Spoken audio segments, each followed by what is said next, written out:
चलिए आज प्राचीन भारतीय इतिहास की दुनिया में चलते हैं। हम देखेंगे कि इतिहासकार हजारों साल पुराने अतीत को आखिर समझते कैसे हैं और उन शुरुआती लिखित स्रोतों के बारे में जानेंगे जो हमें उस समय की कहानी बताते हैं। तो सबसे बड़ा सवाल यही उठता है कि हजारों साल लंबे इतिहास को आखिर समझा कैसे जाए। इसे व्यवस्थित करने का, ऑर्गेनाइज करने का कोई तो तरीका होगा, है ना? जी हाँ, बिल्कुल है। और इसका जवाब छिपा है एक खास फ्रेमवर्क में, एक ऐसा ढांचा जो हमें मिले सबूतों के आधार पर पूरे इतिहास को 3 बड़े-बड़े हिस्सों में बांटता है। आइए इसी ढांचे को थोड़ा और करीब से समझते हैं और शुरुआत करते हैं सबसे सबसे शुरुआती दौर से।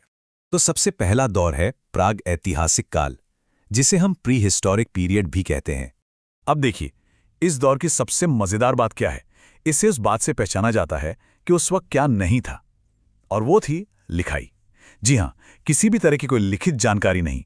तो हमारा सारा का सारा ज्ञान सिर्फ पुरातात्विक सबूतों पर टिका है, जैसे कि पत्थरों के औजार, पुरानी हड्डियां, बस यही सब। अच्छा, इसके बाद कहानी आगे बढ़ती है और हम आते हैं आद्य ऐतिहासिक काल में, यानी प्रोटो हिस्टोरिक पीरियड।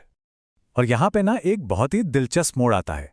इस दौर के लोगों ने लिखना तो शुरू कर दिया था, पर मजे की बात यह है कि आज तक हम उनकी लिखावट को, उनकी लिपि को पढ़ ही नहीं पाए हैं।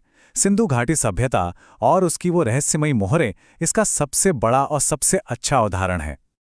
और फिर आखिरकार हम उस दौर में पहुंचते हैं जिसे कहते हैं ऐतिहासिक काल। और बस यहीं से इतिहासकारों के लिए जैसे एक नई दुनिया खुल जाती है। क्यों? क्योंकि अब हमारे पास सिर्फ पत्थर और हड्डियां नहीं हैं, हमारे पास लिखित रिकॉर्ड्स हैं। ऐसे रिकॉर्ड्स जिन्हें हम पढ़ सकते हैं, समझ सकते हैं, और यही वो दरवाज़ा है जो हमें भारतीय इतिहास के कुछ सबसे अहम ग्रंथों तक ले जाता है। तो चलिए अब ऐतिहासिक काल के अंदर चलते हैं और इसके सबसे शुरुआती और सबसे ज़रूरी साहित्यिक स्रोतों यानी वेदों को समझते हैं। वेद ये भारत के शायद सबसे फाउंडेशनल ग्रंथ हैं। देखिए, वेद शब्द का मतलब ही होता है ज्ञान, और ये कोई आम ज्ञान नहीं है। माना जाता है कि इनकी उत्पत्ति डिवाइन है, यानी ये इंसानों की रचना नहीं है, बल्कि देवताओं ने इन्हें प्रकट किया। इसीलिए इन्हें अपौरुषेय भी कहा जाता है। तो अगर ये ईश्वर की वाणी है तो इन्हें एक जगह इकट्ठा किसने किया? तो परंपरा के हिसाब से इस विशाल ज्ञान को 4 मुख्य ग्रंथों में संजोने का, उन्हें कंपाइल करने का श्रेय जाता है महर्षि वेदव्यास को। वेद तो कुल 4 हैं, लेकिन हम सबसे पहले उन 3 पर ध्यान देंगे जिन्हें एक साथ वेदत्रयी कहते हैं। और इस त्रयी की शुरुआत होती है सबसे पुराने, सबसे विशाल और सबसे महत्वपूर्ण वेद से, ऋग्वेद। ऋग्वेद को सिर्फ एक धार्मिक किताब समझना भूल होगी।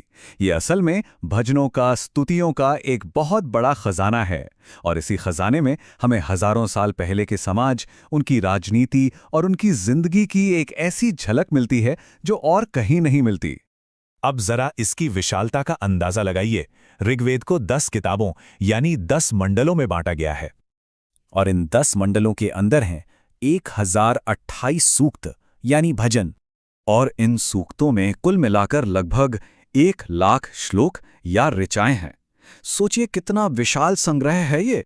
लेकिन ऋग्वेद सिर्फ देवताओं की बड़ी बड़ी बातें नहीं करता, वो आम इंसान के जीवन को भी छूता है। जरा 9वें मंडल का ये श्लोक सुनिए। मैं कवि हूं, मेरे पिता वैद्य हैं और मेरी माता पत्थर पर अनाज पीसती हैं। कितना खूबसूरत है ये। एक ही परिवार में अलग अलग पेशे। ये हमें उस समाज की कितनी मानवीय और सच्ची तस्वीर दिखाता है। चलिए ऋग्वेद से आगे बढ़ते हैं और वेदत्रयी के बाकी 2 वेदों को देखते हैं, सामवेद और यजुर्वेद। समझते हैं कि ये ऋग्वेद की बुनियाद पर क्या कुछ नया बनाते हैं। तो सबसे पहले है सामवेद। इसका नाम सुनते ही मन में संगीत और धुनें आनी चाहिए, क्योंकि ये उसी से जुड़ा है।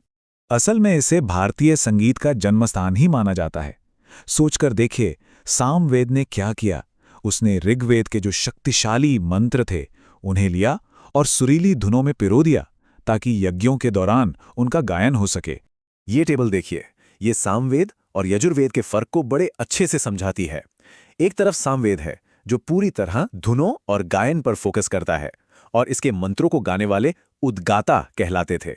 वहीं दूसरी तरफ है यजुर्वेद, जो यज्ञ करने की विधियों और नियमों के बारे में बताता है, और इसके मंत्रों का पाठ करने वाले अध्वर्यु कहलाते थे।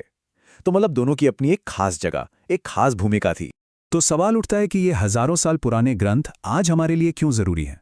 वो इसलिए क्योंकि ये सिर्फ पुरानी किताबें नहीं हैं, ये एक तरह से उस समय में झांकने वाले एक खिड़की हैं, जिससे हमें प्राचीन भारत का समाज, धर्म और राजनीति सब दिखाई देता है। ये उस महान साहित्यिक और दार्शनिक परंपरा की शुरुआत है जो आज तक चली आ रही है। और ये सब हमें एक बहुत ही दिलचस्प सवाल पर लाकर छोड़ देता है।